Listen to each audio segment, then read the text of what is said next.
Two men seen in that viral video from Lake Monroe now facing more than a decade in prison. The Monroe County prosecutor filing charges today on Sean Purdy and Jerry Cox. Wish TV's Dan Klein joined us, and Dan, Purdy's legal team just called the charges troubling. They did. I'll have more from them in a second, but let's start with the charges. Sean Purdy, the man who held Vox Booker against a tree, faces 3 felonies: criminal confinement, battery, and intimidation.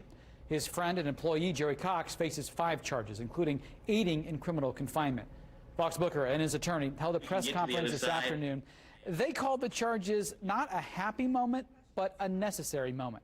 Booker said this is a quest for justice, not vengeance. He said it's up to others in the legal system to determine the punishment. This stopped being just about me and stopped being about the nation the moment I chose to speak out. But now that I'm in the moment, I understand that I have a duty and an obligation to myself and to everyone to make sure that justice is served. And it's important that we send out a message loud and clear that this type of behavior can no longer be tolerated. Booker and his lawyer are still working with the FBI to advocate for federal hate crime charges to be filed.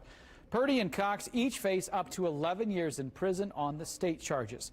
Purdy's legal team released a statement within the last hour saying they are disappointed with the prosecutor's evaluation of the case. Legitimate and evidence-based charging recommendations by law enforcement officials also were ignored. That is troubling.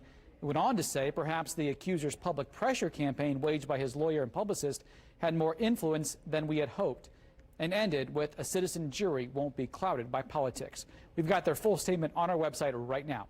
In the studio, Dan Klein, Wish TV, wishtv.com. Be sure to follow us on Facebook.